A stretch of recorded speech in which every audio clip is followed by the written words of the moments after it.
Hello everyone, welcome to GPS platform. I am Vinay Rajput and biology की series में आज हम लोग रेस्पिरेटरी सिस्टम को कंटिन्यू करेंगे और आज ब्रीदिंग और लंग्स की जानकारी लेंगे कि फेफड़ा कैसा होता है, कैसा दिखता है। लंग्स की बात कर रहा हूँ और ब्रीदिंग क्या होती है। इनफैक्ट मैंने आपको रेस्पिरेशन पिछली क्लास में समझा दिया था, what is all about respiration, है क्या रेस्पिरेशन। बट आज मैं आपको रेस्पिरेशन के 4 स्टेप्स नॉर्मली आपको जानने चाहिए ताकि आपको क्लियर हो जाएगा कि रेस्पिरेशन पूरा एक कंप्लीट प्रोसेस है और ब्रीदिंग उसका एक पार्ट है। ये आज क्लियर हो जाएगा। उससे पहले मैं आपको लंग्स अभी मैं ड्रॉ करके देता हूँ, आप लंग्स को समझें। आप ये समझें कि ग्लॉटिस क्या होता है, इपीग्लॉटिस क्या होती है, रिंग्स ऑफ कार्टिलेज क्या होते हैं, साथ में प्लूरल सैक क्या होता है, एल्विलाई क्या होते हैं, ब्रोंक्यूल्स क्या होता है, ब्रोंकस क्या होती है, ब्रोंकाई क्या होती है, इन चीज़ों की बात करेंगे। डायफ्राम क्या होता है, थोरेसिक कैविटी क्या होती है, एब्डोमिनल कैविटी क्या होती है, इन चीज़ों की बात करते हैं ताकि आप लंग्स पूरा समझ जाएंगे। उसके बाद हम लोग लंग्स में उसके बाद ब्रीदिंग की बात करेंगे, ब्रीदिंग होता क्या है, ठीक है। तो और कुछ जानकारी भी लेंगे और ये भी जानने की कोशिश करेंगे कि हार्ट जो हृदय होता है वो किस प्लेस पे पाया जाता है, उस स्थान का नाम क्या है, ठीक है। तो इससे पहले मैं स्टार्ट करूं, आपको मैं लंग्स की जानकारी दे दूं आज। और डेफिनेटली मैं कोशिश में हूं कि जल्दी से बायोलॉजी जितनी रिक्वायरमेंट है एग्जाम पॉइंट ऑफ व्यू से उतना कवर करके साइंस टेक्नोलॉजी के लेक्चर को कंटिन्यू करूं। तो साइंस एंड टेक्नोलॉजी, विज्ञान एवं प्रौद्योगिकी के लेक्चर को मैं कंटिन्यू करूंगा। एनर्जी से कुछ पोर्शन बचा हुआ है, एनर्जी का कुछ पोर्शन मैंने पढ़ा दिया है, एनर्जी कंप्लीट करेंगे। उसके बाद स्पेस साइंस, उसके बाद आईसीटी, ऐसे हम लोग आगे कंप्लीट करेंगे साइंस एंड टेक्नोलॉजी, जो कि बहुत इंपॉर्टेंट सब्जेक्ट है। अगर यूपीएससी पॉइंट ऑफ व्यू से बात करें तो बहुत इंपॉर्टेंट क्वेश्चन आते हैं और पीएससी में भी आप जानते हैं साइंस टेक्नोलॉजी से, आईसीटी से क्वेश्चन बहुत अच्छे आते हैं। ICT mobile technology, 1G 2G 3G क्या होता है, 4G क्या होता है, सीडीएमए क्या है, एफडीएमए टेक्नोलॉजी क्या है, टीडीएमए टेक्नोलॉजी क्या है। तो ये कुछ टेक्नोलॉजी पे क्वेश्चन आते हैं, आपने सुना होगा। और कंप्यूटर रिलेटेड क्वेश्चन जो आते हैं कि कंप्यूटर से रिलेटेड वायरसेस जो होते हैं, स्पाईवेयर्स होते हैं, मेलवेयर्स होते हैं, एडवेयर्स क्या होते हैं, ये सारी चीज़ की फिशिंग विशिंग, इनकी बात हम लोग साइंस टेक में करेंगे। अभी रेस्पिरेटरी सिस्टम, और ध्यान से सुनते जाएंगे। और जो भी लोग नए हैं, जो भी लोग नए आएंगे, डेफिनेटली आपको लेक्चर अच्छी लगती है तो जरूर लाइक्स करेंगे और वीडियो को लोगों को शेयर करेंगे और मन से पढ़े। कोशिश करेंगे कि सारी की सारी चीज़ें क्लास में ही याद हो जाए। जिस तरीके से मैं आपको बता रहा हूँ आप उसको फॉलो करते जाए, आपको सारी चीज़ें याद हो जाएगी। Human respiratory system, human respiratory system, हम लोग ह्यूमन की बात कर रहे हैं, ठीक है ना। बाकी जानवरों की मैं सिर्फ आपको नॉर्मल बता दूंगा कि बाकी ऑर्गेनिज्म में रेस्पिरेटरी सेंटर कहां पाया जाता है, बट हम लोग ह्यूमंस की रेस्पिरेटरी सेंटर को थोड़ा ठीक से देख लेते हैं। थोड़ा इसलिए बोल रहा हूं क्योंकि जितना एग्जाम की रिक्वायरमेंट है उतना ही देखेंगे हम लोग। और डायग्राम बना के समझाता हूं, समझने की कोशिश करेंगे। इससे पहले मैं आपको बता दूं, थोड़ा डायफ्राम के बारे में बता दूं। डायफ्राम के बारे में अगर जानना चाहते हैं तो देखिए कुछ मैं बताता हूं पहले, उसके बाद हम लोग लंग्स की जानकारी लेंगे।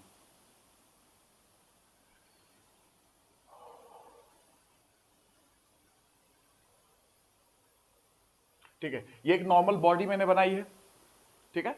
और उसमें मैं आपको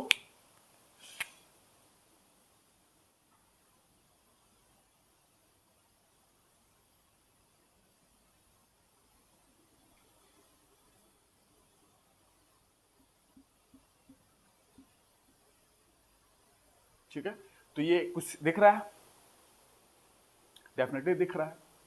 figure number A, figure number B, और ये मैंने यहां से ये पोर्शन ड्रॉ किया है, ठीक है ना। तो ये आपको आर्क लाइक दिख रहा है, ये कुछ आर्क लाइक दिख रहा है। तो ये मेल का फोटो है कि फीमेल का फोटो है, ऐसा अगर पूछ दिया जाए तो क्या बताओगे आप।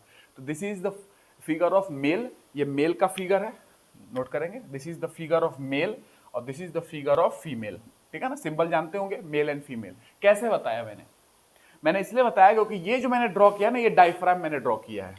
डायफ्राम, DIA, डायफ्राम, जिसकी बात मैं अभी लंग्स में भी करूंगा। तो डायफ्राम जो है यहां पे आर्क लाइक है, arc like diagram, arc like, arc नुमा डायफ्राम होती है, आर्क नुमा, ठीक है ना, आर्क नुमा।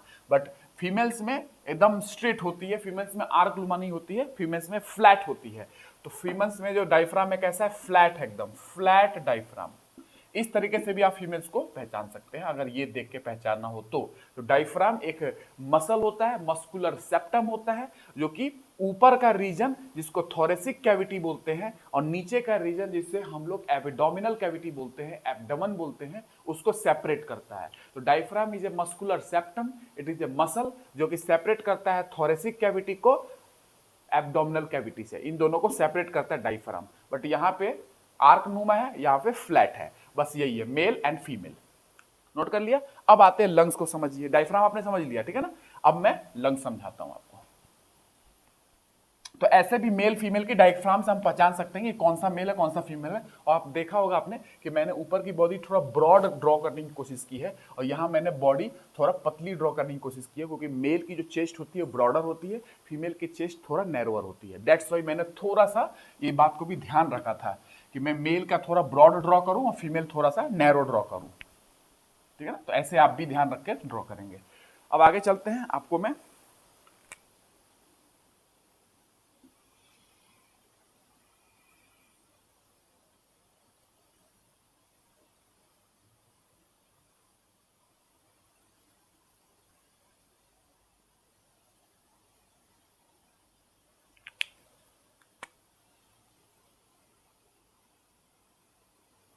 लंग्स की ड्रॉ कर रहा हूं, मैं लंग्स आपको ड्रॉ करके दिखा रहा हूं, ठीक है ना।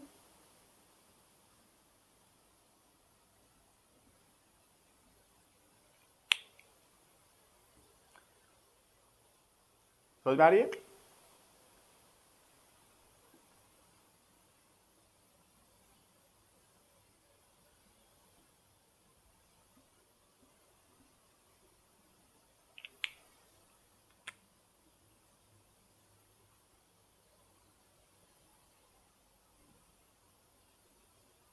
जस्ट डायग्राम से आपको समझ में आएगी लंग्स अच्छे से, दैट्स व्हाई मैं ड्रॉ कर रहा हूं।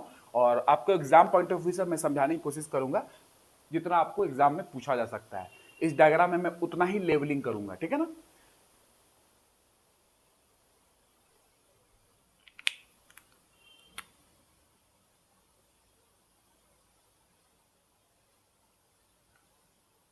फोटो दिख रही है कि नहीं आपको डायग्राम? आई होप आपको दिख रहा हो, ठीक है ना। ये मैंने कवरिंग कर दी है।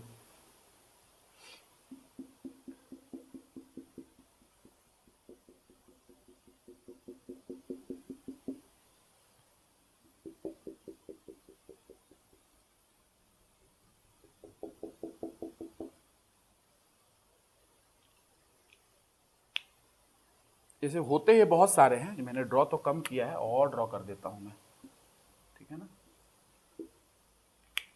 नंबर भी बता दूंगा कितने होते हैं, जितना हो सकता है मैंने यहाँ पे ड्रॉ करने की कोशिश की है, ठीक है ना।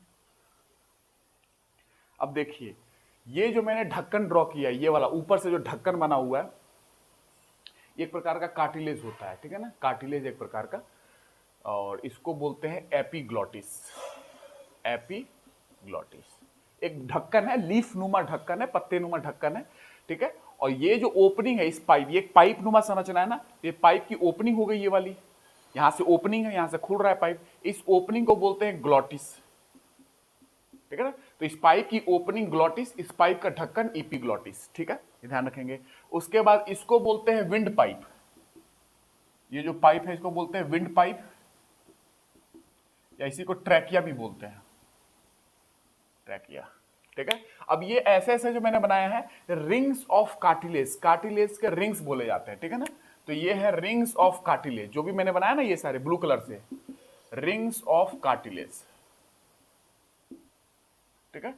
मुझे नहीं लगता कि कार्टिलेज आपसे पूछना चाहिए कि कार्टिलेज कौन सा वाला कार्टिलेज है, बट फिर भी for the sake of convenience कि मैं आपको समझा दूं कि ये बात है ऐसा यहाँ पे कि कार्टिलेज जो है यहाँ पे हाइलाइन कार्टिलेज होती हैं। तो कार्टिलेज भी बहुत सारे टाइप्स के होते हैं, इलास्टिक कार्टिलेज, हाइलाइन कार्टिलेज। तो ये हाइलाइन कार्टिलेज है, HYALINN, hyaline cartilage, hyaline cartilage, ठीक है ना। और ये भी एक कार्टिलेज है, एपीग्लॉटिस भी कार्टिलेज है, वो इलास्टिक कार्टिलेज होती है, और ये एक हाइलाइन कार्टिलेज होती है। नहीं भी याद रखेंगे तो आप पे चलेगा कि आप कार्टिलेज ध्यान रखें, ठीक है ना। तो ये हो गया बेसिक। अब मैं आपको इसमें और, ये एक पाइप को, एक को बोलते हैं ब्रोंकस, एक को ब्रोंकस, सिंगुलर है ये ब्रोंकस। एक दो ये सारे पाइप को, दोनों पाइप को मिला के क्या बोलेंगे, दोनों पाइप को मिला के मैं यहां लिख देता हूं, दोनों पाइप को मिला के क्या बोलेंगे, इसको इसको एक को बोलेंगे ब्रोंकस, सिंगुलर है, दोनों को मिला के बोलेंगे ब्रोंकाई, ब्रोंकाई। एक को ब्रोंकस, दोनों को बोलेंगे ब्रोंकाई, ठीक है ना। उसके बाद बात करूं तो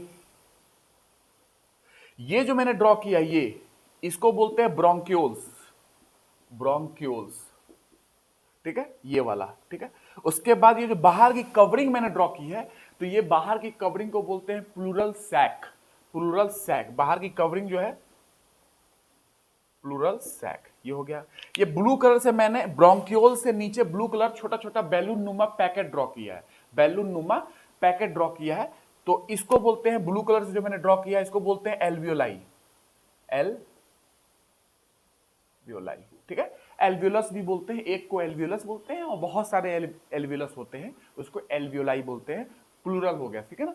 तो ये है, तो ये आपको समझ में आया क्या क्या चीजें हैं। अब ये जो मैंने ड्रॉ किया, ये वाला जो कैविटी है ना, याद है मैंने बताया था, इसके नीचे क्या होगा, मैंने थोड़ा स्पेस कम है, मैंने डायग्राम बड़ा ड्रॉ किया है, इसके नीचे लंग्स के जस्ट नीचे एक यहां पे लंग्स के दिख नहीं रहा होगा, आई होप, मुझे पता है नहीं दिख रहा होगा, बट इसके नीचे लंग्स के नीचे डायफ्राम होगा, याद है डायफ्राम, लंग्स के जो जस्ट नीचे डायफ्राम एक मसल होगी, उसके ऊपर आपका लंग्स है ये वाला, और डायफ्राम के नीचे भी स्पेस होगा। तो डायफ्राम के ऊपर जहां लंग्स पाया जाता है उस कैविटी को क्या बोलते हैं, थोरेसिक कैविटी, थोरेसिक कैविटी, ठीक है।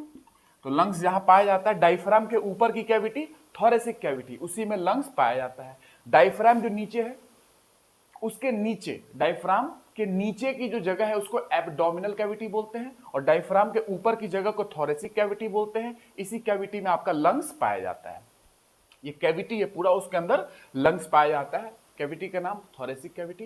ये डायफ्राम के ऊपर होता है और डायफ्राम के नीचे एब्डोमिनल कैविटी, एब्डोमेन बोलते हैं, ठीक है ना, ये आप ध्यान रखेंगे। तो ये मैं लंग्स की स्टडी हो रही है, लंग्स की स्टडी को अगर बात करूं तो पल्मोनरी सिस्टम ही बोलते हैं, पल्मोनरी सिस्टम, ठीक है ना। और लंग्स की स्टडी को पल्मोनोलॉजी भी बोलते हैं, और इस सिस्टम को पल्मोनरी सिस्टम बोल सकते हो या रेस्पिरेटरी सिस्टम भी बोल सकते हो, ठीक है ना। तो पल्मोनरी सिस्टम मैं आपको दिखा दिया हूं, ठीक है। तो ये है आपका बेसिक्स लंग्स की डायग्राम, बेसिक लेवल पे ये लंग्स की पूरी जानकारी मैंने बता दी। कार्टिलेज ध्यान रखना, इपिग्लोटिस एक ढक्कन है, कार्टिलेज होता है, इलास्टिक कार्टिलेज होता है, इससे ज्यादा जरूरत नहीं है। और ये भी एक कार्टिलेज है, रिंग्स ऑफ कार्टिलेज होते हैं। इसका क्या यूज है आपके एग्जाम पॉइंट ऑफ व्यू से इंपॉर्टेंट नहीं है रिंग्स ऑफ कार्टिलेज का, बट इतना ध्यान रखना, रिंग्स ऑफ कार्टिलेज जो है, हल्की सी बात बता देता हूं कि लंग्स को कोलैप्स होने से बचाता है। आप अगर मान लो सांस ले रहे हो तो ठीक है, ये फूला हुआ है, लेकिन अगर सांस नहीं ले रहे हो तो ये कोलैप्स ना कर जाए, ये पाइप कोलैप्स ना कर जाए, इसलिए रिंग्स ऑफ कार्टिलेज होते हैं जो इसको सपोर्ट करके रखते हैं, पाइप को सपोर्ट करके रखते हैं ताकि पाइप कोलैप्स ना कर जाए, ठीक है ना। तो इसीलिए रिंग्स ऑफ कार्टिलेज होती हैं। और रिंग्स ऑफ कार्टिलेज यहाँ पे जो कार्टिलेज होती है वो हैलाइन कार्टिलेज होती है। आई होप ये नहीं पूछना चाहिए, बट फिर भी मैंने आपको बता दिया है। तो ये रिंग्स ऑफ कार्टिलेज इस पाइप को कोलैप्स होने से बचाती हैं, ठीक है ना, ये पाइप को। उसके बाद पाइप के नीचे ब्रोंक्यूल्स है, ब्रोंक्यूल से जुड़े हुए हैं पाउच नुमा स्ट्रक्चर, बैलून नुमा स्ट्रक्चर, जिसका नाम है क्या, जिसका नाम है एल्वियोलाई, ठीक है, पाउच नुमा स्ट्रक्चर होती है। और लंग्स के जस्ट नीचे आपका डायफ्राम होती है, डायफ्राम जो मैंने बताया था, मस्कुलर सेप्टम, मसल्स होती है जो सेपरेट करती है थोरेसिक कैविटी को एब्डोमिनल कैविटी से, ठीक है। तो डायफ्राम के ऊपर थोरेसिक कैविटी, डायफ्राम के नीचे एब्डोमिनल कैविटी। थोरेसिक कैविटी में लंग्स पाया जाता है, मैंने आपको ड्रॉ कर दिया है, कैविटी मैंने लिख दी है। यहाँ पे डायफ्राम आपको दिख नहीं रहा होगा, डायफ्राम नीचे एक मसल होती है, उसी के नीचे, डायफ्राम के नीचे एक कैविटी होती है, एब्डोमिनल कैविटी। अब जानते हैं उस कैविटी के अंदर क्या पाया जाएगा, स्टमक वगैरह सारी चीज आप जानती ही हैं, ठीक है। तो ये हो गया आपकी बेसिक जानकारी लंग्स के बारे में। लंग्स की स्टडी पल्मोनरी सिस्टम भी बोलते हैं, ठीक है ना, pulmonary system, pulmonary system. Lungs की स्टडी को पल्मोनोलॉजी भी बोलते हैं।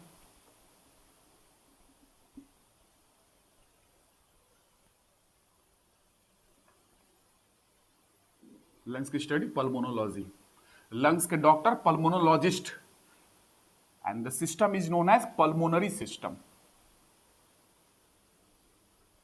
ठीक है। तो जो मैंने डायफ्राम ड्रॉ किया है, अगर हल्का सा मैं यहां दिखा दूं, हल्का सा देखना ध्यान से, तो आपको डायग्राम शायद क्लियर हो जाएगी, ठीक है।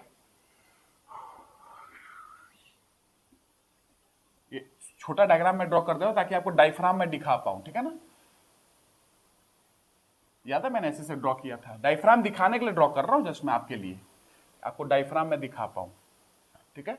और ये इसके नीचे, बाकी आप कार्टिलेज समझ रहे होंगे, कार्टिलेज है ना, इसके नीचे, इस लंग्स के नीचे एक मसल है, ठीक है ना।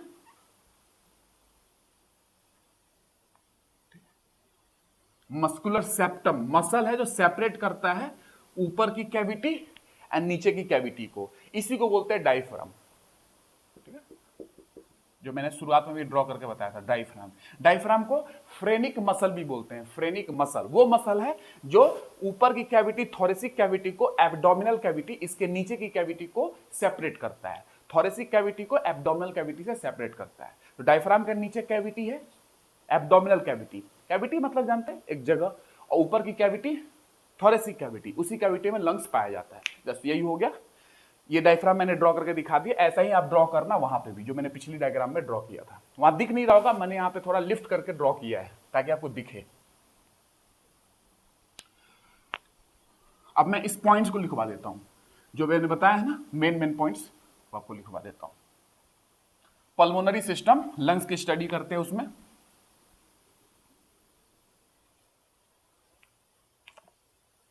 ठीक है, अब लिखते हैं। देखिए, एक पेयर लंग्स है, जोड़े में थे ना, एक इधर एक इधर, राइट एंड लेफ्ट लंग। तो one pair lungs found in human beings. पहला पॉइंट, वन पेयर लंग्स मिलते हैं फाउंड इन ह्यूमन बींग। कहां पे, कौन सी कैविटी में, थोरेसिक कैविटी में, इन थोरेसिक कैविटी। इस कैविटी के अंदर आपका लंग्स पाया जाता है, पहला पॉइंट। थोरेसिक कैविटी को चेस्ट कैविटी भी बोलते हैं, चेस्ट है ना, चेस्ट का रीजन, चेस्ट कैविटी भी बोल देते हैं, चेस्ट कैविटी, ठीक है। एक पॉइंट हो गया। दूसरा पॉइंट, डायफ्राम सेपरेट करता है, बताइए, डायफ्राम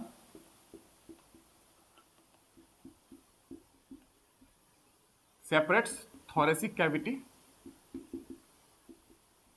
थोरेसिक कैविटी को सेपरेट करता है from thoracic cavity and abdominal cavity, ऐसे भी लिख सकते हो। तो डायफ्राम सेपरेट करता है thoracic cavity and abdominal cavity, abdominal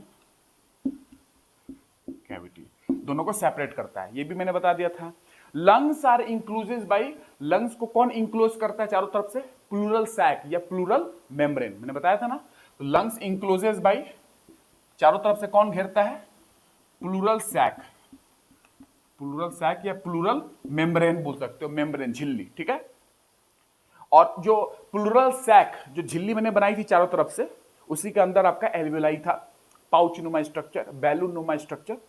तो उसके चारों तरफ जो आपका प्लूरल सैक है, उसमें एक लिक्विड भरा होता है, एक फ्लूइड भरा होता है, उस फ्लूइड का नाम है प्लूरल फ्लूइड, ठीक है। तो वो मैं लिखवा रहा हूं, प्लूरल फ्लूइड, ठीक है। तो लिखेंगे फ्लूइड, द्रव, अराउंड लंग्स, चारों तरफ फ्लूइड से भरा होता है, अराउंड लंग्स, लिक्विड होता है एक प्रकार का, चारों तरफ भरा होता है। प्लूरल सैक बताया था ना मैंने, चारों तरफ से कवरिंग की थी, उसी के बगल में साइड में क्या भरा होता है, एक फ्लूइड भरा होता है अराउंड लंग्स, आर कॉल्ड, क्या बोलते हैं, are called pleural fluid, pleural fluid, ठीक है ना। ये एक लिक्विड भरा होता है, विच, ये प्लूरल फ्लूइड क्या करता है, प्लूरल फ्लूइड जो होता है शॉक एब्जॉर्बर की तरह काम करता है। शॉक को, झटका लगा आपको, चोट लगी, तो शॉक जो होता है ना, शॉक को एब्जॉर्ब कर लेता है। फ्लूइड का काम जानते हैं, शॉक को एब्जॉर्ब करते हैं। तो ये प्लूरल फ्लूइड क्या होता है, एक तरीके से शॉक एब्जॉर्बर की तरह काम करता है। चोट लग गई, आप एक्सीडेंट हो गया, कुछ भी है, तो लंग्स में इफेक्ट ना है, तो बाहर की जो ये प्लूरल सैक है उसमें लिक्विड भरा हुआ है चारों तरफ से, ये लिक्विड एक शॉक एब्जॉर्बर की तरह काम करेगा और सारे शॉक को एब्जॉर्ब कर लेगा, ठीक है ना। तो ये है प्लूरल फ्लूइड का काम, which acts as shock absorber, लिख सकते हैं। आगे चलूं,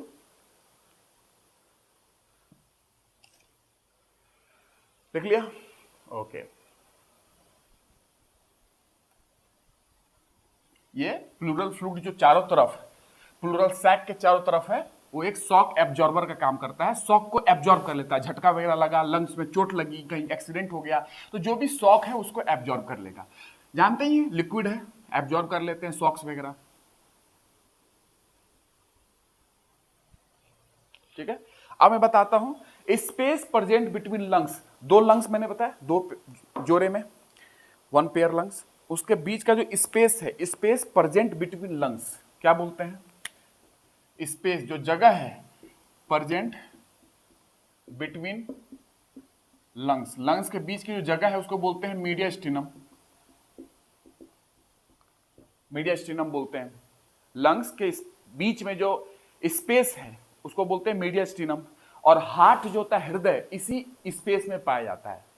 तो हार्ट, हृदय, कभी पूछा जाएगा कहां पाया जाता है हृदय, हम लोग पढ़ेंगे, अगला चैप्टर हृदय ही होगा, कार्डियोवैस्कुलर सिस्टम, ठीक है ना। तो heart is found in mediastinum, यहीं पे हार्ट पाया जाता है। किस जगह पे हार्ट पाया जाता है? मीडियास्टिनम। मीडियास्टिनम क्या होता है? लंग्स के बीच का स्पेस है, एक जोड़े लंग्स है, तो दोनों जोड़े लंग, एक जोड़े लंग्स के जो बीच का जो स्पेस है, खाली स्थान, उसी को मीडियास्टिनम बोलते हैं। और वहीं पे आपका हृदय पाया जाता है, हार्ट पाया जाता है, ठीक है। अब आपको बता दूं मैं कि ह्यूमन लंग्स में कितने चैम्बर होते हैं।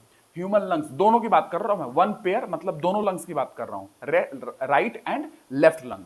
तो ह्यूमन लंग्स में 5 चैम्बर होते हैं, 5 चैम्बर होते हैं, तो इसको नोट करेंगे। टोटल 5 लोब्स, टोटल 5 लोब्स या chamber found in human lungs. Human, मैंने ड्रॉ नहीं किया था चैम्बर वहां पे क्योंकि डायग्राम मैंने सोचा कि सिंपल डायग्राम बनाओ। टोटल 5 चैम्बर होते हैं ह्यूमन लंग्स के अंदर, ठीक है ना। 3 जो चैम्बर है राइट लंग्स में, राइट वाले में 3 चैम्बर होगा, लेफ्ट वाले में 2 चैम्बर होगा। तो जो मैंने बनाया था ना ऐसे डायग्राम, याद है? ऐसे ऐसे ऐसे, तो यहां पे कितने चैम्बर होंगे यही मैं बता देता हूं, 3 चैम्बर होंगे राइट साइड में, राइट साइड में 3 चैम्बर होंगे। अगर मैं बताऊं आपको, ये एक चैम्बर हो गया, याद है ना, ऐसे ऐसे ऐसे ऐसे ऐसे, तो ये एक चैम्बर, एक चैम्बर। अगर मैं बात करूं यहां से, अगर बात करूं ऐसे, तो ऐसे कौन सा हो गया चैम्बर इधर वाला? राइट। ऐसे में हूं ऐसे, तो ये राइट है मेरा, तो ये राइट पोर्शन, ये लेफ्ट। तो राइट वाले में कितने चैम्बर है मैंने बताया? राइट वाले में 3 चैम्बर है, एक चैम्बर, 2 चैम्बर, 3 चैम्बर, राइट वाले में 3 चैम्बर। उस वाले डायग्राम मैंने बनाया नहीं था, आप 3 चैम्बर बना सकते हैं। लेफ्ट वाले में 2 चैम्बर, एक चैम्बर, 2 चैम्बर, समझ में आया? तो 2 चैम्बर होते हैं राइट वाले लंग्स में, 3 चैम्बर, और इधर 2 चैम्बर, पूरा मिला के 5 चैम्बर, ये 5 लोब, ठीक है ना। तो राइट लंग्स में 3 चैम्बर, लेफ्ट वाले में 2 चैम्बर। ये मैंने उस समय ड्रॉ नहीं किया था, आप ड्रॉ कर सकते हैं, कोई दिक्कत नहीं है। मैंने उसमें चैम्बर ड्रॉ नहीं किया, बट मैंने बता दिया आपको, डायग्राम से भी समझ सकते हैं। तो एक जोड़े आपके लंग्स है, वन पेयर लंग्स है, और उसमें भी 5 चैम्बर पाए जाते हैं। 3 चैम्बर राइट लंग्स में, 2 चैम्बर लेफ्ट लंग में। चैम्बर मतलब लोब होता है एक प्रकार का, जगह, ठीक है, नोट कर लिया। तो ये हो गई आज की बेसिक जानकारी आपके लंग्स के बारे में। अब मैं आपको बताता हूं कि याद है मैंने बताया था कि नाक से जब हवा लेते हो आप, तो उस हवा का पाथ समझ लेते हैं कि कैसे कैसे वो रास्ता कहां कहां वो जाता है। उस हवा का रास्ता क्या होता है जो आप नाक से लेते हैं और अंदर के जब जाता है, उसका रास्ता क्या है, कहां कहां से होते हुए गुजरता है वो। तो लिखते हैं path of air, path of air, air की पाथ क्या है, ठीक है। तो एयर की पाथ है एक्सटर्नल नॉस्ट्रिल, ये आपका जो नाक है ये वाला पोर्शन, यहां से हवा ले रहे हैं, इसको बोलते हैं एक्सटर्नल नॉस्ट्रिल, बाहरी नॉस्ट्रिल है ये। तो ये होगा एक्सटर्नल नॉस्ट्रिल, बाहरी, आप नाक से ले लिया हवा, अंदर की ओर लिया, ठीक है। उसके बाद नाक से लिया, यहां से एक्सटर्नल नॉस्ट्रिल हो गया, ये छेद है, और अंदर जाएंगे तो क्या होगा, अंदर, अंदर के नाक में क्या होगा, अंदर के नाक में नेजल पैसेज होगा, पैसेज है, एक रास्ता है। तो अंदर फिर नीचे जाएंगे, हवा अंदर की ओर घुसेगी, तो एक नेजल पैसेज है, एक रास्ता बना हुआ है, ठीक है ना, नेजल पैसेज। और इस पैसेज में जानते हैं कि नाक में बाल होता है, अंदर की ओर बाल होता है, ठीक है ना, क्योंकि डस्ट वगैरह या कुछ ऐसा चीज है उसको ट्रैप करने के लिए नाक में अंदर बाल होता है, तो वो पैसेज है, ठीक है ना, ये ध्यान रखना। तो बाहर से हवा आपने लिया अंदर, वो नेजल पैसेज से होते हुए कहां गया, नेजल पैसेज से होते हुए इंटरनल नॉस्ट्रिल में पहुंचा, इंटरनल नॉस्ट्रिल, अंदर का नॉस्ट्रिल, ठीक है ना, अंदर नॉस्ट्रिल मतलब छेदनुमा स्ट्रक्चर, तो बाहरी वाला ये हो गया, उसके बाद अंदर की ओर ये पैसेज में गया, पैसेज के बाद फिर इंटरनल अंदर की ओर नॉस्ट्रिल है, अंदर की ओर नॉस्ट्रिल खुलती है, अंदर की ओर इंटरनल नॉस्ट्रिल में गया, इंटरनल नॉस्ट्रिल से जैसे हवा निकलेगी वो सीधे आपके फेरिंग्स में आएगी, गला में आएगी, गला में, ठीक है, तो वहां से आती है फेरिंग्स में, फेरिंग्स को गला बोलते हैं, थ्रोट बोलते हैं, हवा वहां पहुंचेगी आपके गले में, जब फेरिंग्स में पहुंचेगी तो फेरिंग्स के बाद हवा पहुंचेगी लैरिंग्स में, लैरिंग्स, साउंड बॉक्स बोलते हैं इसको, साउंड बॉक्स, जहां से आवाज की निकलने की बात की जाती है, अब जो आपकी आवाज निकल रही है, जो साउंड निकल रही है, लैरिंग्स, साउंड बॉक्स या वॉइस बॉक्स, वहां पे हवा जाएगी। उसके बाद लैरिंग्स के बाद हवा जाएगी कहां, जो आपने अभी पढ़ा है, ट्रैकिया, याद कीजिए ट्रैकिया, विंड पाइप, तो वहां पे पहुंचेगी हवा, अब पहुंचेगी। तो पाथ देख रहे हैं हवा का कैसे, जो आपने लिया है सांस के माध्यम से, कैसे कैसे होते हुए आ रहा है, ट्रैकिया, और ट्रैकिया के बाद आप जानते हैं, मैंने पूरा पढ़ा दिया आपको, ट्रैकिया के बाद मैंने आपको पूरा पढ़ाया कि ब्रोंकाई, याद कीजिए, ब्रोंकाई, एक को ब्रोंकस, दो को ब्रोंकाई, ब्रोंकाई, ब्रोंकाई से पूरा मिलाते हुए ब्रोंक्यूल से होते हुए कहां तक पहुंचेगी, लास्ट में अंततः एल्वियोलाई पे। मैंने बीच का स्ट्रक्चर आपको बताया है, ब्रोंक्यूल्स वगैरह होते हैं, उसके लास्ट में कहां पहुंचेगी, एल्वियोलाई पे, ठीक है ना, ये आपका बेसिक चीज है, ठीक है। लेकिन मैं आपको बता दूं कि ये जो एयर का पैसेज है आपके नाक से होते हुए आपके एल्वियोलाई तक, लंग्स के एल्वियोलाई तक, ये मैंने पूरा पैसेज बताया है, लेकिन ट्रैकिया से एल्वियोलाई तक बहुत सारे स्ट्रक्चर और पाए जाते हैं जो कि मैंने आपको डायग्राम में नहीं बताया है। ट्रैकिया से एल्वियोलाई तक बहुत सारे ऐसे स्ट्रक्चर पाए जाते हैं लंग्स के अंदर में, जो मैंने आपको डायग्राम में ड्रॉ नहीं किया है, लेकिन अगर मैं मुंह से आपको बोल दूं तो आपको मैं बता सकता हूं, ट्रैकिया के बाद पहला नंबर जो स्ट्रक्चर आता है, ये तो मैंने आपको नॉर्मल समझा दिया, ट्रैकिया के बाद जो पहला नंबर जो स्ट्रक्चर आता है वो आता है primary bronchus, primary bronchus, bronchus एक को बोलते हैं और प्लूरल होगा तो उसको ब्रोंकाई बोलते हैं। तो ट्रैकिया के बाद पहला स्ट्रक्चर संरचना आती है प्राइमरी ब्रोंकस, प्राइमरी ब्रोंकस, उसके बाद जो संरचना आती है सेकेंडरी ब्रोंकस, उसके बाद जो संरचना आती है टर्शियरी ब्रोंकस, ये सारे तीन संरचना है ट्रैकिया के बाद, टर्शियरी ब्रोंकस, ठीक है, उसके बाद टर्शियरी ब्रोंकस के बाद आता है टर्मिनल ब्रोंक्यूल्स, ब्रोंक्यूल्स आएगी आगे चल के, टर्मिनल ब्रोंक्यूल्स, उसके बाद रेस्पिरेटरी ब्रोंक्यूल्स, उसके बाद एल्वियोलर डक्ट, उसके बाद एल्वियोलाई आता है। ये इतने बीच में स्ट्रक्चर पाए जाते हैं, क्या, प्राइमरी ब्रोंकस होगा, यहां से एक प्राइमरी ब्रोंकस होगा, सेकेंडरी ब्रोंकस, टर्शियरी ब्रोंकस, और इन सबको मिला के क्या बोलेंगे, ब्रोंकाई, आपको मैंने बता दिया था, प्लूरल को ब्रोंकाई बोलते हैं। तो मैंने सिर्फ आपको एक ब्रोंकस ड्रॉ किया था, एक को ब्रोंकस, और उसका प्लूरल जो होगा दो हो जाएंगे तो उसको ब्रोंकाई बोलेंगे, लेकिन उसमें एक नहीं है, ब्रोंकस में प्राइमरी ब्रोंकस भी है, सेकेंडरी ब्रोंकस है, टर्शियरी ब्रोंकस है, सबको मिला के ब्रोंकाई बोलेंगे, मैंने ड्रॉ कर दिया, यहां पे बता दिया आपको। और उसके बाद ब्रोंकस जब कंप्लीट होता है, टर्शियरी ब्रोंकस के बाद टर्मिनल ब्रोंक्यूल्स आते हैं, टर्मिनल ब्रोंक्यूल्स, उसके बाद रेस्पिरेटरी ब्रोंक्यूल्स, उसके बाद एल्वियोलर डक्ट, उसके बाद आपको एल्वियोलाई आ जाता है, जो पाउच नुमा बैलून नुमा स्ट्रक्चर होता है। ये इतनी स्ट्रक्चर होती है, मैंने आपको शॉर्ट में मैंने बोला ना कि आपको शॉर्ट में ही समझना, ज्यादा डिटेल में नहीं जाना है, नोट कर लिया आपने। ये पैसेज है एयर का, आपके नाक से होते हुए हवा कहां तक पहुंची और लास्ट में आपके फेफड़े में लंग्स तक पहुंच चुकी है, एल्वियोलाई तक पहुंच चुकी है, जो मैंने आपको ड्रॉ करके दिया था, पाउच नुमा स्ट्रक्चर, बैलून नुमा स्ट्रक्चर, जिसमें हवा भरेगा एल्वियोलाई के अंदर, जो आपने हवा लिया है।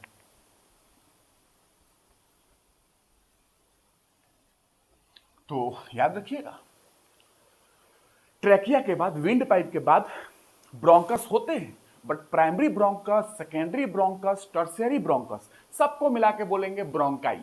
उसके बाद होता है टर्मिनल ब्रोंक्यूल्स, उसके बाद होता है रेस्पिरेटरी ब्रोंक्यूल्स, उसके बाद होता है एल्वियोलर डक्ट, उसके बाद लास्ट में एल्वियोलाई पाया जाता है, पाउच नुमा बैलून नुमा स्ट्रक्चर, जिसमें अंततः हवा भरेगा और वो फूल जाएगा, हवा भरने के कारण फिर वहां से हवा का एक्सचेंज होता है ब्लड के अंदर, वहां से, ठीक है ना। तो ये है आपका बेसिक पाथ ऑफ एयर, समझ में आया पाथ ऑफ एयर के बारे में। अब एल्वियोलाई है क्या, एल्वियोलाई की थोड़ी बात कर लूं मैं आपसे, एल्वियोलाई है क्या। ये एल्वियोलाई जो होती है structural and functional unit of lungs, alveoli जो होता है स्ट्रक्चरल एंड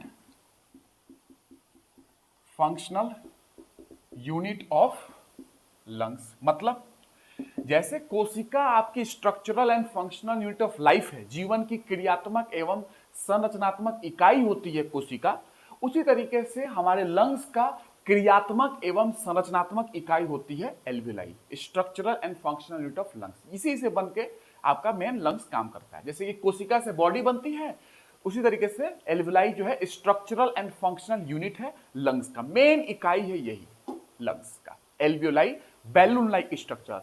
अब कितने एल्विलाई होते हैं ह्यूमन बींग्स में? 700 से 750 मिलियंस के आसपास। कितने एल्विलाई होते हैं? 700 से, देखिए कितना संख्या ज्यादा है, 750 मिलियंस। 1 मिलियन में 10 लाख, सोच लीजिए 700 से 750 millions alveoli found in human beings. इतने हमारे पाए जाते हैं ह्यूमन बींग्स। तो 700 से 750 millions alveoli found in human beings. और total surface area of lungs में इतने एल्विलाई हैं, और इन एल्विलाई में हवा भरता है, ये फूल जाते हैं, फिर उसके बाद हवा वहां से ब्लड में जाता है, ऑक्सीजन वगैरह आप जानते हो, मैं आप समझाऊंगा भी आगे। तो इस एल्विलाई के कारण टोटल सरफेस एरिया लंग्स का कितना है? Total surface area of lungs, कभी क्वेश्चन आए तो बताइएगा 100 meter square. Total surface area of lungs is 100 meter square. Total surface area समझते हैं ना, सरफेस, ये हमारा सरफेस है ये, तो ये सरफेस एरिया कितना है इसका? उसी तरह एल्विलाई इतने सारे पाए जा रहे हैं, तो टोटल सरफेस एरिया अगर कैलकुलेट किया जाए लंग्स का, 100 मीटर स्क्वायर का एरिया आता है। सोचिए, एप्टीट्यूड से थोड़ा सोचिए, 100 मीटर स्क्वायर कितना होता है? इतना सरफेस एरिया है टोटल, और यहां से गैस एक्सचेंज हो रहा है। आप जानते हैं ब्लड में हवा जाएगी, इसमें आप ऑक्सीजन, नाइट्रोजन सब कुछ होता है, ठीक है ना। तो ये है आपका बेसिक, समझ में आ गया। तो ये हो गया आपका बेसिकली लंग्स के बारे में। और लंग्स के बारे में आगे मैं आपको कुछ चीज और बता देता हूं। अब मैं आपको कुछ रेस्पिरेटरी सेंटर बताता हूं कुछ ऑर्गेनिज्म का, कि वो कैसे सांस लेते हैं। जैसे ह्यूमंस लंग्स के थ्रू लेते हैं, आपने पढ़ लिया, तो अलग अलग जानवर कैसे सांस लेते हैं, उनका रेस्पिरेटरी सेंटर क्या होता है, ठीक है ना। तो ऑर्गेनिज्म, जीव और उसका रेस्पिरेटरी सेंटर, हेडिंग डालेंगे ऑर्गेनिज्म, एक मिनट, ऑर्गेनिज्म, जीव,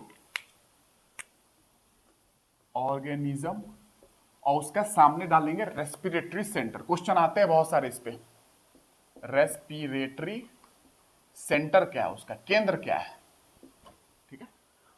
तो ऑर्गेनिज्म पहला बात करो, पानी में रहने वाले जानवर की बात करते हैं, एक्वेटिक एनिमल, एक्वेटिक ऑर्गेनिज्म, जलीय जंतु, जलीय जानवर। पहला एक्वेटिक ऑर्गेनिज्म या एनिमल या जीव, ठीक है। एक्वेटिक जो पानी में रहते हैं, एग्जांपल के तौर पे पूछेंगे, फिश हो गया, मछली, उससे अच्छा एग्जांपल क्या होगा? फिश। प्रॉन होता है, प्रॉन, वो हो गया। टेडपोल होता है, नाम सुना कि टेडपोल का? नहीं सुना। फ्रॉग के जो बच्चे होते हैं, मेढक के जो बच्चे होते हैं, लार्वा होते हैं, उनको टेडपोल बोलते हैं। तो ये टेडपोल, ठीक है ना। बेबी फ्रॉग बोलते हैं। और ये मछली है, झींगा मछली होता है, झींगा बोलते हैं ना प्रॉन को, ये बेबी फ्रॉग है, बेबी फ्रॉग, ठीक है। उसके लार्वा को बोलते हैं, फ्रॉग के लार्वा को। तो ये सब पानी में रहते हैं, ठीक है। और जब पानी में रहते हैं तो ये रेस्पिरेशन करते हैं गिल्स के माध्यम से, गिल्स ब्रांचियल रेस्पिरेशन बोलते हैं, gills branchial respiration, gills branchial respiration. तो मछली जानते हैं गिल्स के थ्रू करते हैं। तो ये टेडपोल जो बेबी फ्रॉग है, ये भी गिल्स के माध्यम से करता है, ठीक है ना, गिल्स के माध्यम से। ये ध्यान रखेंगे, गिल्स ब्रांकियल रेस्पिरेशन के माध्यम से ये रेस्पिरेशन करते हैं, ठीक है।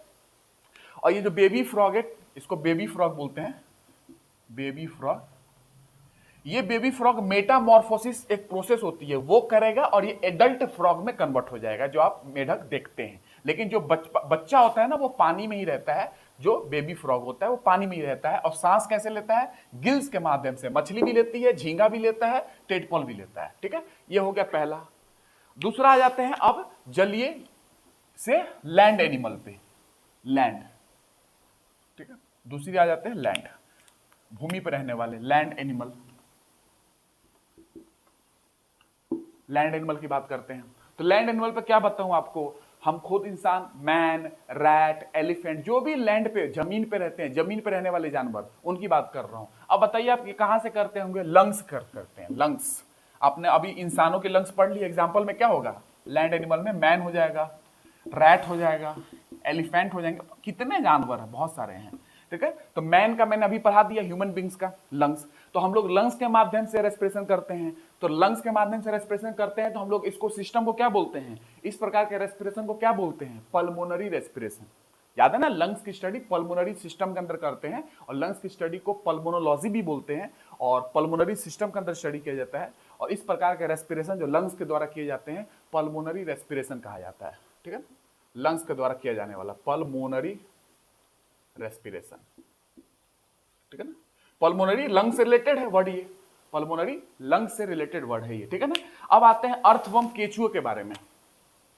अर्थवर्म केचुआ, तीसरा अर्थवर्म, ये कैसे सांस लेता है, कैसे रेस्पिरेशन इसका होता है। सांस लेना मतलब उसका एक पार्ट है रेस्पिरेशन का, जो मैंने आपको समझाया भी है। अर्थवर्म का रेस्पिरेशन का क्या है, एग्जांपल बताऊं अर्थवर्म में। एक एग्जांपल लीच, यहां पे एक लीच भी हो सकता है एग्जांपल, लीच जोंक है ना, लीच थेरेपी सुना होगा, लीच जोंक जो होते हैं वो, ठीक है ना। और जो फ्रॉग जो होते हैं वो पानी में भी रहते हैं, कभी कभार आप जानते हैं पानी में भी चले जाते हैं, जमीन पे भी आ जाते हैं। एडल्ट फ्रॉग की बात कर रहा हूं।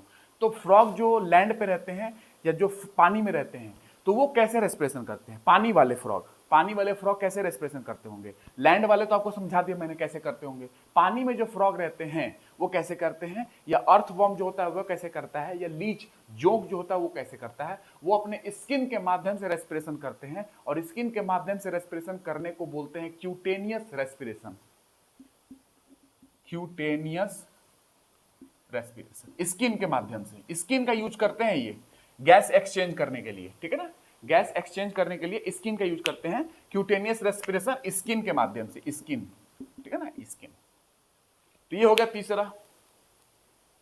अब आते हैं इंसेक्ट की बात करते हैं, ठीक है। और यहां पे जो पानी में जो मेढक रहता है ना वो भी इसी में आ जाएगा, वो भी स्किन के माध्यम से करता है। और मेढक में जो लंग्स होते हैं जब वो जमीन पे होगा तो लंग्स के माध्यम से रेस्पिरेशन करता है, लेकिन उनके लंग्स डेवलप उतने नहीं होते हैं, ध्यान रखना। फ्रॉग के जो लंग्स होते हैं उतने डेवलप नहीं होते हैं। तो फ्रॉग का बच्चा गिल्स के माध्यम से रेस्पिरेशन कर रहा है, फ्रॉग अगर पानी में है तो फिर स्किन के माध्यम से रेस्पिरेशन कर रहा है, और फ्रॉग अगर लैंड पे है तो लंग्स के माध्यम से रेस्पिरेशन कर रहा है। सोचिए, इतना है फ्रॉग के अंदर वैरायटी, मेढक के अंदर, लेकिन उसके लंग्स उतना डेवलप ज्यादा होते नहीं है, ठीक है ना, ये ध्यान रखेंगे फ्रॉग के, मेढक के।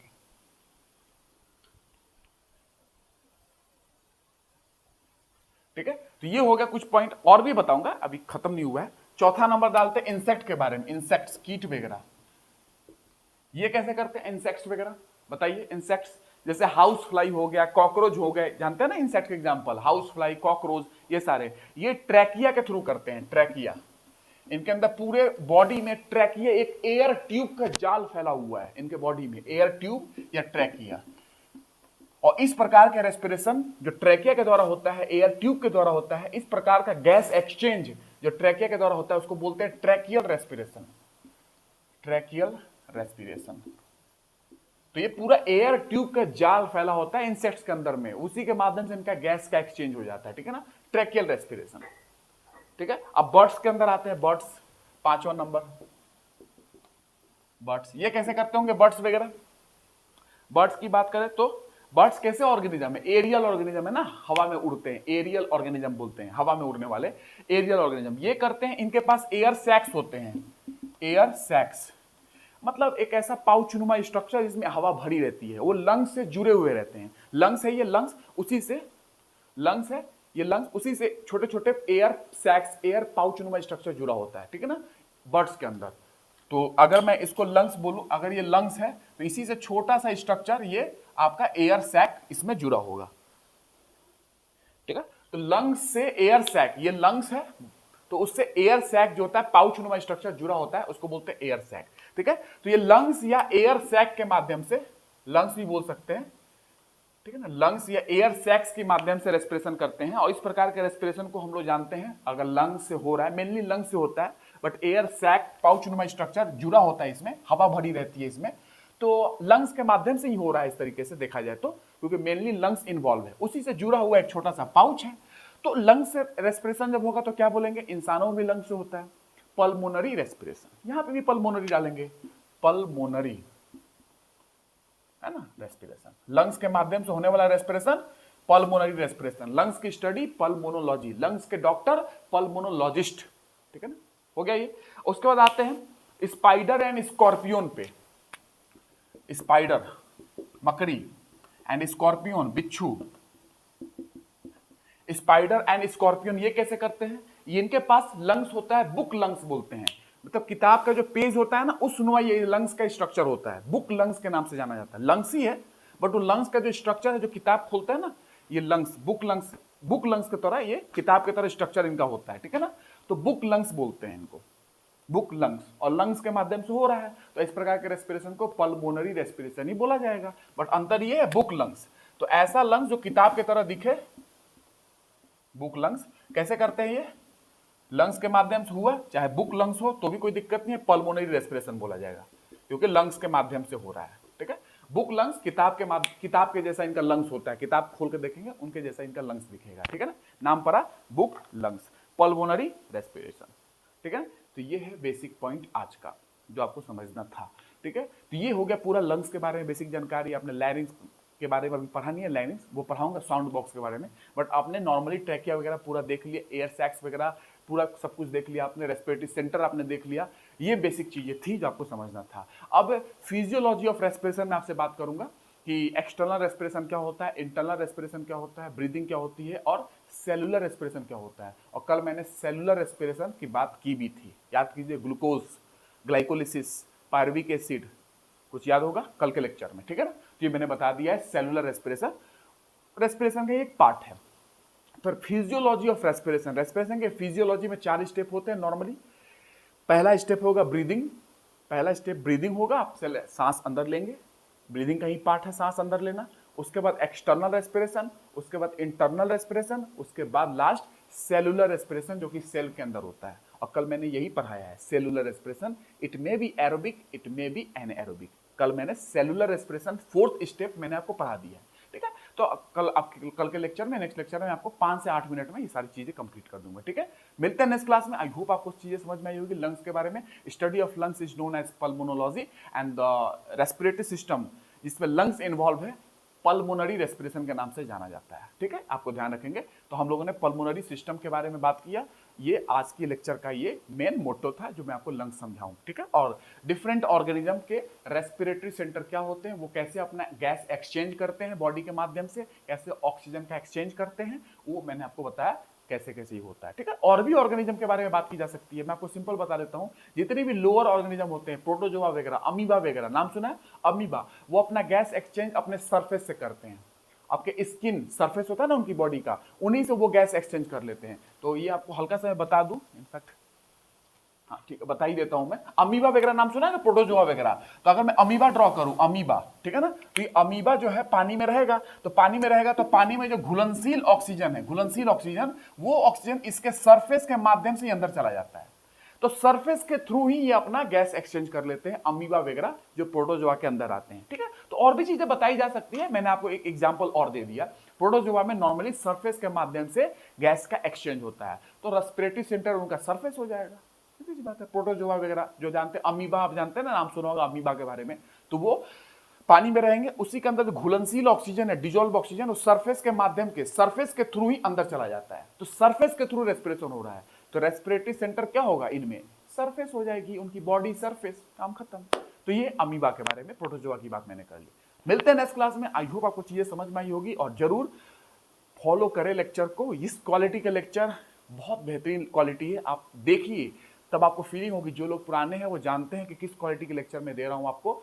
आप लेक्चर को फॉलो करें और रिवाइज करें, चीज़ों को लाइक करें। आपको कमेंट करना है कि चीज़ें कहाँ पे आपको अगर समझ में नहीं आई तो, और समझ में आ रही है तो उसकी भी फीलिंग बताएं, और आगे लेक्चर आते जाएगा। और इसको जस्ट कंप्लीट करके हम लोग तुरंत साइंस टेक्नोलॉजी कंप्लीट करेंगे।